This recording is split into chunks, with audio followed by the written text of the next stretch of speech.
Okay, hi Jason. Thank you for Yes, meeting with me today. nice Um, to from listen to you again. yes, from our last meeting, I understand you want to work on your fear of crowds. Yeah. So we're going to try some exposure therapy for this. So since we can't do this in person, we're going to use an imaginal exposure to help you address this fear. So first, I wanted to hear from you a little bit more about how your fear of crowds impacts your life. Um, Creates a lot of anxiety for me. Um, Supermarkets, shopping malls, concerts. I always have to know where an exit is, Okay. or bring kind of a comfort person with me, or I just avoid those things altogether. Um, Okay. So you do actually actively avoid these things. yes, Okay. So this avoidance that you're doing, this is like an adaptation that you do to kind of protect yourself from what is bringing you anxiety. And since it is something that is actually impacting how you're experiencing your life, I imagine you like to go to concerts and you got to go food shopping and the fact that you would have to bring somebody with you in order to do these things or spend time paying attention to where the exits are, those things are probably increasing your anxiety a little bit because you're worrying about what if this person can't come or thinking about crowd sizes. Is that accurate? yes. I spend a lot of time worrying in advance of that particular situation, Okay. um, trying to come up with a plan. Yes. Okay. So we would consider this really to be like a maladaptive behavior, these things that you're doing to keep you from having that anxiety. So for exposure therapy, what we do is we actually move towards the thing that we are afraid of, in a way to try to get to a point where we overcome them. And so for this experiment here, what we're going to do is we're going to work at a pace that feels comfortable for you, so that you're not getting that overwhelming sense of anxiety. We're going to gradually, in the safety of our meeting here together, confront and experience these situations. We're going to talk about where the experience is having, where we're feeling it in our bodies, to make sure that you get into that moment, into that situation where you really are triggered into your anxiety. Concerts. I always have to know where an exit is, Okay. or bring kind of a comfort person with me, or I just avoid those things altogether. Um, Okay. So you do actually actively avoid these things. yes, Okay. So this avoidance that you're doing, this is like an adaptation that you do to kind of protect yourself from what is bringing you anxiety. And since it is something that is actually impacting how you're experiencing your life, I imagine you like to go to concerts and you got to go food shopping and the fact that you would have to bring somebody with you in order to do these things or spend time paying attention to where the exits are, those things are probably increasing your anxiety a little bit because you're worrying about what if this person can't come or thinking about crowd sizes. Is that accurate? yes. I spend a lot of time worrying in advance of that particular situation, Okay. um, trying to come up with a plan. Yes. Okay. So we would consider this really to be like a maladaptive behavior, these things that you're doing to keep you from having that anxiety. So for exposure therapy, what we do is we actually move towards the thing that we are afraid of, in a way to try to get to a point where we overcome them. And so for this experiment here, what we're going to do is we're going to work at a pace that feels comfortable for you, so that you're not getting that overwhelming sense of anxiety. We're going to gradually, in the safety of our meeting here together, confront and experience these situations. We're going to talk about where the experience is having, where we're feeling it in our bodies, to make sure that you get into that moment, into that situation where you really are triggered into your anxiety. And the goal of this is to reduce that emotional distress that comes along with the anxiety. So we're going to talk about, like I said, specifically where that fear is in your body. And in order to combat that, we're going to be doing things that we can control, like breathing exercises to kind of bring your anxiety down. Does that sound like something you want to focus on today? Sure. Okay. Do you have any questions about that? I think you've explained that pretty well. Okay. Good. So I just want you to be reassured that you're actually in control of this process, so you don't feel like you're out of control or this is becoming too much. And just we're going to be talking, constantly checking in with how you're feeling. And in order to do that, we're going to think about where your anxieties lie on a scale of 0 to 100. So 0 would be no anxiety, and 100, what would that be like for you? An anxiety level of 100. Um, that would be awful. That would feel like I was um, going to pass out, like, panic Okay. attack. Just have you had panic attacks before? Yes. Okay. And so how does that feel for you in your body? What are you feeling? Suffocation? Okay. That's very frightening. Yes. So we're going to be working on this to get you to a point where you have control over these feelings. That can be very frightening and very overwhelming. Um, so what we want to do is we want to create an exposure hierarchy. So we were talking about that last time. Have you thought about that? I sure have. Okay, good.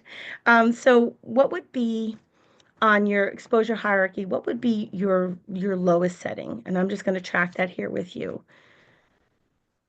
Um, I would say probably being in a small group of friends, maybe like 2 to 3. Okay. And where would you be?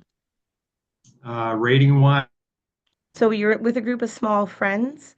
Um, where are you with that group of small friends? Not where is your fear at, but where are you? You at somebody's house? Are you out to eat? Where would you be? good question. That would be in my house. Okay. And what was that number you were going to tell me? It was a 20. 20. Oh, okay. So that's it. So is there anything below that that causes you, like you said, supermarket? Supermarket would be higher, Okay.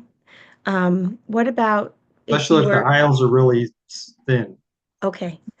What would that be rated at? I would say like a 35. Okay. So is there anything you can think of that would be a 10? Would it be maybe at a park that's starting to get a little crowded, things like that? Um, yeah, I would go with that. Okay. Yeah, let's say a park. At a time where it's not very busy. Um, Okay. And we're gonna drill down on these examples. We're gonna get very specific so that it can, as we use our imagination, it'll put you in that moment so that your reactions are actual real reactions you would be having. So that as we work to do our breathing to control the anxiety, it is something that you will hopefully be able to use when you go out into your life and experience your life, not just here in therapy. So 35, we had the supermarket.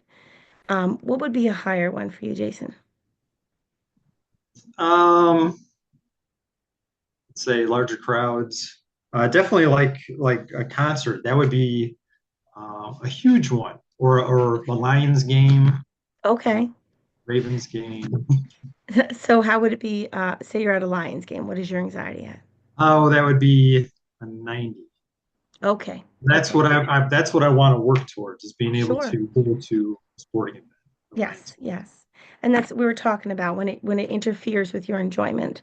Because everybody has these moments of anxiety. And they're meant to keep you safe. You should be a little bit weary of being a bunch of people you don't necessarily know or being in a really high height because of safety for yourself. But when it interferes with what you actually want to do with your life, then it becomes a problem, and that's when we want to address it. So let's start at that 10. So you're at a park and you're starting to feel anxious. So what's going on? What's going on around you? Um, Constantly scanning the environment, seeing if there's anybody else around. Am I alone? Is Okay. somebody coming towards me? So you feel more comfortable when you're by yourself? Yes. Okay. So let's picture you being at a park and you're just sitting, say, by yourself under a tree, relaxed, and then you start to notice a group of people coming towards you. So if you feel comfortable, close your eyes and start to really imagine that moment, that time where you're relaxed, but you start to see people coming towards you. Think about what you're smelling, think about what sounds you're hearing, and as the anxiety starts to creep in, where are you feeling it in your body? I'm feeling it in my chest, Okay. my breathing, my heart's racing. So it's starting to race. So that's bringing you up a little bit so you can feel that. So let's try to start doing some breathing exercises through that. So keep imagining the situation, but I want you to do what's called box breathing, which you inhale for 4 beats, you hold for 4 beats, you exhale for 4 beats, and then hold. And we'll just go in that circle. So when you're ready, just start to breathe in for 1, 2, 3, 4, hold, 2, 3, 4, exhale, 2, 3, 4, hold, 2, 3, 4. Sorry, did I freeze? Sorry. So you get that idea of that kind of Yes. relaxation Yeah. breathing. Yeah, that How are helped. you? Does it help? Are you starting to feel that? Okay.